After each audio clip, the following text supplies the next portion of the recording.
Harshad please स्टेजवर येतोस.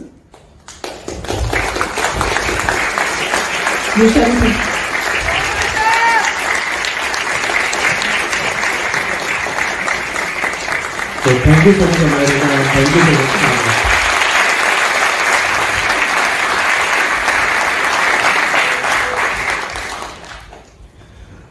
नमस्कार.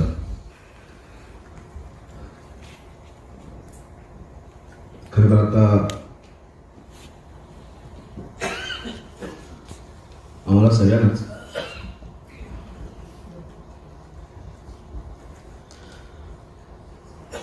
एकमेकांच्या मिठीत जाऊन रडावंसं लागतं.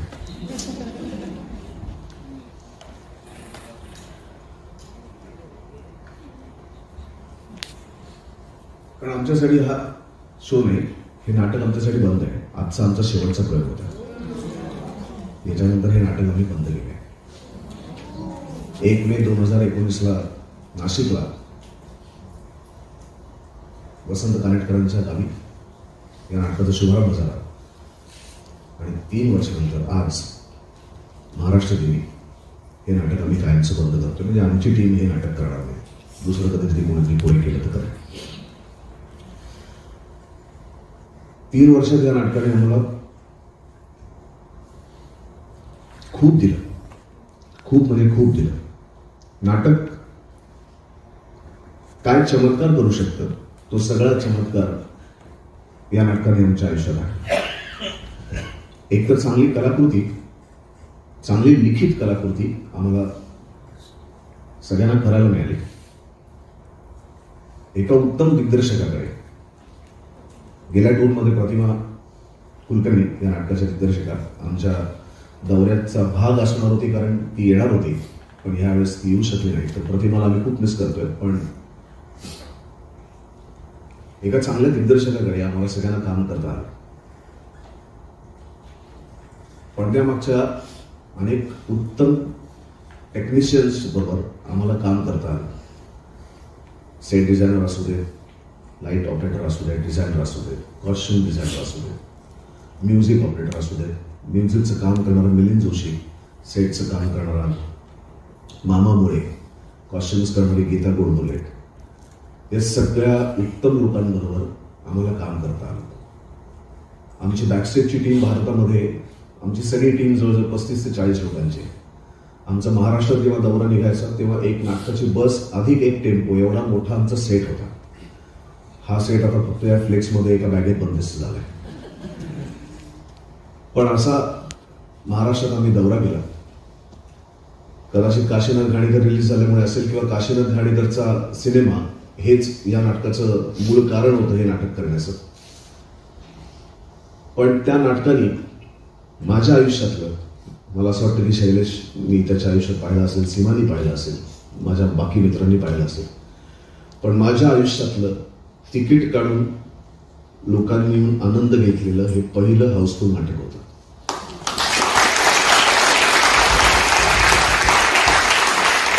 महाराष्ट्रात जेवढे प्रयोग केले, पहिल्या प्रयोगापासून शेवटचा प्रयोग जो महाराष्ट्रात कोकण गोवा दौरा आम्ही केला जस्ट लॉकडाऊन लागायच्या आधी, इथपर्यंतचे आमचे सर्वच्या सर्व प्रयोग हाऊसफुल होते. आम्ही जवळजवळ 64 ते 65 प्रयोग महाराष्ट्रात केले. ते सगळेच्या सगळे हाऊसफुल होते, सगळ्याला बोर्ड लागले होते. आणि आश्चर्य वाटायचं की कशामुळे का असे ना, पण कित्येक लोक म्हणजे जवळजवळ 40 ते 50% नाटकाला येणारा ऑडियन्स हा पहिल्यांदा नाटक बघत होता. त्यांनी कधी आयुष्यात नाटकच पाहिलं नव्हतं. त्यात लहान लहान मुलं होती, अनेक मिडल एज लोक होती, वयस्कर सुद्धा लोक होती. अनेक लोक अशी होती की ज्यांनी घाणेकरांपासून अनेक वेगवेगळ्या टीमनी केलेलं याच नाटकाचे वेगवेगळे प्रयोग पाहिले होते आणि आता ते आमचं नाटक बघायला आले होते. पण गेल्या 50-55 वर्षात ह्या नाटकाने जे गारुड लोकांच्या मनावरती घातलंय, तर ते नाटक करताना आम्हाला कळतं की या नाटकाची जादू काय आहे. हा परंपरागत संघर्ष आहे चांगल्या वाईटातला, आणि कानेटकरांनी त्याचं मर्म बरोबर पकडलंय. आणि इतकी योगायोगाची गोष्ट आहे की या अमेरिका दौऱ्यात या नाटकाचा आम्ही शेवट करतोय, हा दौरा आम्ही करतोय. आणि हे वर्ष 2022 हे प्राध्यापक वसंत कानेटकरांचं जन्मशताब्दी वर्ष आहे. आणि त्यांच्या जन्मशताब्दी वर्षात त्यांचं अतिशय गाजलेलं नाटक आम्हाला करायला मिळतंय हे आमच्यासाठी भाग्याची गोष्ट आहे. 35 पेक्षा जास्त नाटकं मराठी रंगभूमीवरती प्राध्यापक वसंत कानेटकरांनी दिली आणि त्यांच्या सर्व नाटकांनी मराठी नाटकापासून दूर गेलेला प्रेक्षक पुन्हा एकदा नाटकाकडे वळला, नाटकाशी जोडला गेला आणि हे त्यांचे खूप मोठे उपकार आहेत रंगभूमीवरती, देण आहे त्यांची ही रंगभूमीला आणि त्यांना आमच्या संपूर्ण संघाकडनं आम्ही विनम्र अभिवादन करतो.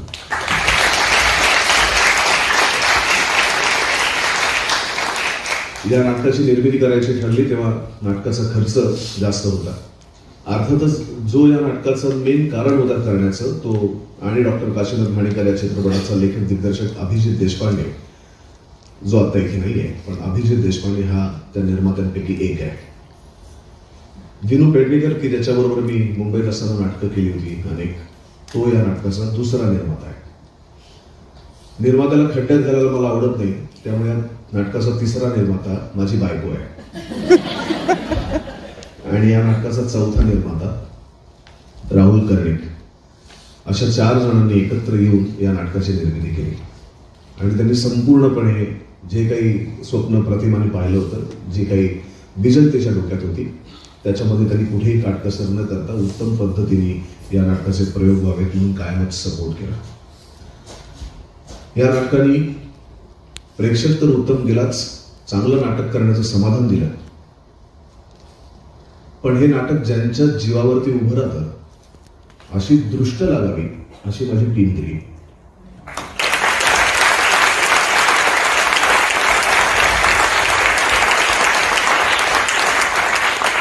नाटकाचे अनेक दौरे होतात. तुम्ही इथे नाटक करत असाल, एकांकिका करत असाल, मोठं नाटक करत असाल आणि जिथे नाटक होतं, कलाकार एकत्र येतात, तिथे वाद, मतभेद, भांडणं या गोष्टी खूप सहज घडतात.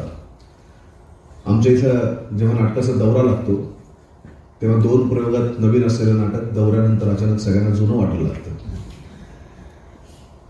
पण आम्ही आता गेले 3 वर्ष या नाटकाचे प्रयोग करतोय आणि मला नाही वाटत की या टीम शिवाय मला हे नाटक करणं शक्य होतं.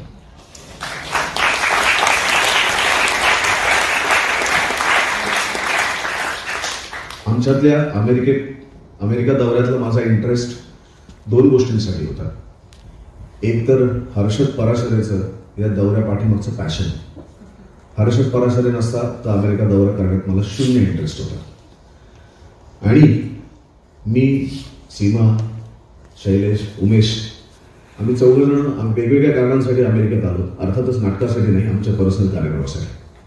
पण बाकी या सगळ्यांसाठी त्यांचा पहिला अमेरिका दौरा असणार होता आणि ते प्रत्येकाचं एक स्वप्न असतं की कधीतरी आपण त्या देशात जावं.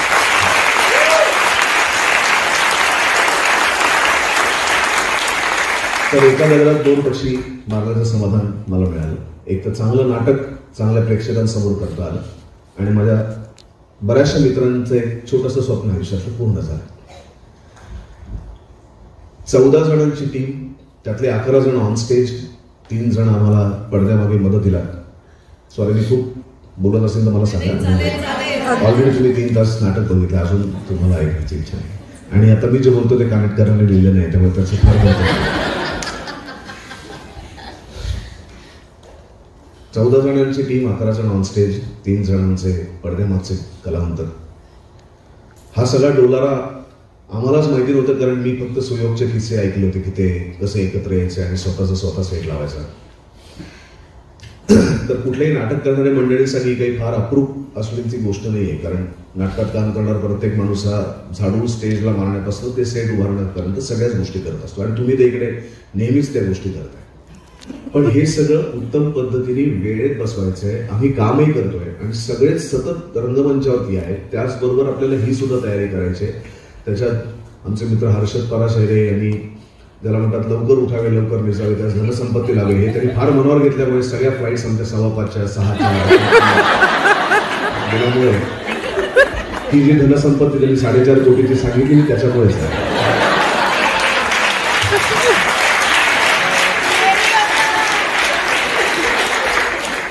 तर शुक्रवार, शनिवार, रविवारच्या प्रयोगात शुक्रवारी आराम मिळायचा थोडासा, शनिवारी सकाळी 5:15 उठून पुढच्या गावाला जायचं, तिथे दुपारचा प्रयोग, तिथे उशिरा, कारण मंडळाच्या लोकांबरोबर जेवण, तिथनं परत पहाटे दुसऱ्या दिवशी 2 वाजता उठायचं, 3 वाजता निघायचं, एअरपोर्टला पोचायचं, तसंच डायरेक्ट थिएटरला, जसे आज आलो काल गेलो तसेच थिएटरला यायचं, इथेच काहीतरी खायचं, प्रयोग करायचा, परत जायचं, झोपायचं, बुधवारी परत सकाळचंच फ्लाईट 5:15 आम्ही पुढच्या गावाला पोहोचू.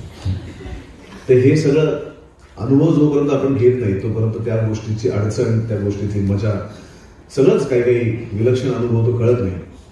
पण हा अनुभव घेतला तरी मगाशी उल्लेख केला, मी आता प्रत्येकाचं ओळख करून देणार आहे, पण त्याच्या अगोदर ह्या सगळ्या माझ्या टीमनी, म्हणजे हे त्यांचं कामच होतं, पण काम केवळ कर्तव्य म्हणूनही करता येतं आणि काम आनंदाने, पॅशननी, समाधानाने असंही करता येतं.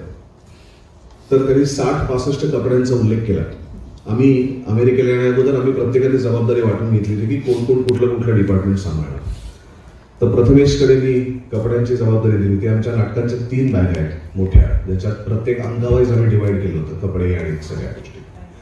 तर पहिल्या प्रयोगापासून, रेट्रोएक्टच्या प्रयोगापासून आत्ताच्या प्रयोगापर्यंत, मुंबईतनं इथे येऊन परत मुंबईत जाईपर्यंत कपडेपटाची संपूर्ण जबाबदारी प्रथमेशवरती होती. तो फक्त कपडे प्रयोग झाल्या बॅगेत भरून ठेवणं इतपत त्याचं काम नव्हतं, तर ते कपडे धुणं, ते प्रयोगाच्या आधी इस्त्री करणं, प्रयोग झाल्यानंतर पुन्हा त्या सीनचे कपडे घडी करून त्या बॅगेत नेणं, हे सगळं त्याच्यामध्ये येतं जे त्यांनी.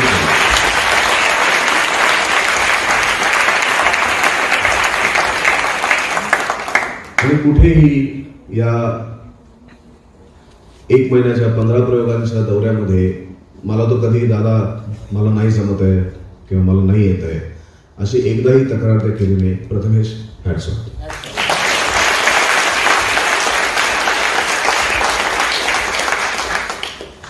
जितू, रोहित, अप्पा, प्रणव, श्रद्धा, भूषण या सगळ्या मंडळींकडे सेट्स आल्यानंतर फ्लेक्स लावणं, ते फ्लेक्स घडी करून त्याच्यामध्ये ठेवणं, ही सगळी जबाबदारी होती. त्याचबरोबर लाईट्स आणि म्युझिक इथे कलाकारांच्या सीनप्रमाणे ॲडजस्ट करणं, ही सगळी जबाबदारी होती.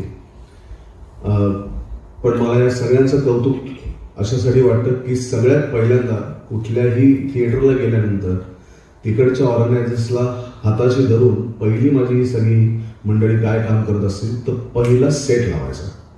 ते जेवण पण नव्हते, ते गेल्या गेल्या पहिले सेट लावत होते. आजही त्यांनी सेट लावलाय आणि मग त्यांनी खाल्लंय. त्यामुळे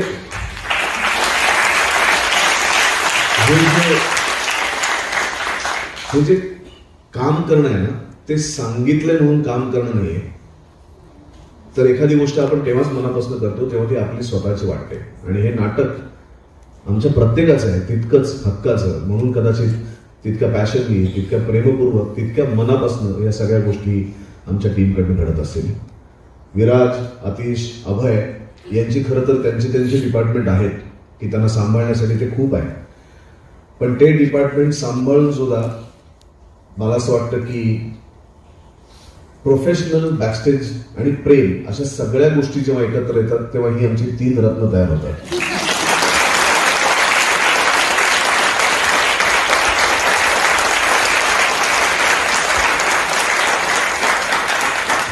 आता तुम्हाला प्रश्न पडला असेल मग आम्ही 4 काय करत होतो, तर ते आम्हाला दादा म्हणतात त्याच्यातच सगळं आलं. त्याच्यातल्या शैलेशकडे आम्ही फार काम दिलं नव्हतं, कारण त्याला ऑलरेडी कानेटकरांनी नाटकात खूप काम दिलं, तर ते त्यांनी शांत चित्ताने करावं म्हणून मुद्दामून त्याच्याकडे फार जबाबदारी दिली नव्हती. पण तरी सुद्धा तो मेकअपला जायच्या आधी इथे येऊन आल्या आल्या त्याला जितकी मदत करता येईल तितकी मदत तो करायचा. सीमा,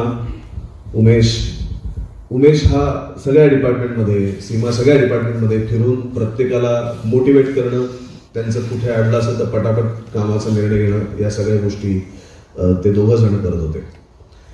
अशी जेव्हा एका विचाराने, एकाच पॅशननी, एकाच गोष्टीवर म्हणजे नाटकावर प्रेम करणारी मंडळी एकत्र येतात तेव्हा यांनी जे आत्ता सगळे तुम्हाला स्टॅटिस्टिक्स वाचून दाखवले त्या सगळ्या गोष्टी शक्य होतात. आणि मग त्याचं आश्चर्य वाटत नाही, कारण हे सगळं जेव्हा एकत्र येतं तेव्हा ते घडणारच असतं. पण 4.5 कोटीचा उल्लेख केला म्हणून मला सांगावं असं वाटतं की मराठी नाटकात मराठी कलाकृतींमध्ये पैसा नाहीये, तुम्ही कायम कमी दर्जाचं काहीतरी करता, असं जेव्हा लोक तक्रार करतात तेव्हा हे स्टॅटिस्टिक्स त्यांना दाखव आणि पाठव की इतकी ताकद मराठी नाटकात आहे की ज्याच्यामुळे कलाकार आणि प्रेक्षक जोडले जातात आणि त्याच्यात काहीतरी आनंद होतो.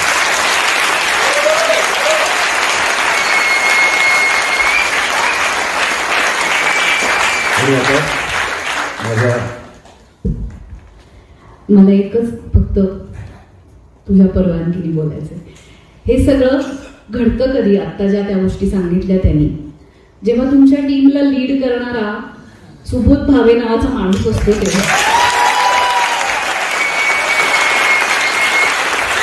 तो केवढा मोठा सुपरस्टार आहे आपल्याला सगळ्यांना माहिती आहे, काय नव्याने सांगण्याची गरज नाही. पण ज्या पद्धतीने सुबोधनी हा अख्खा दौरा आमची टीम लीड केली त्याच्याबद्दल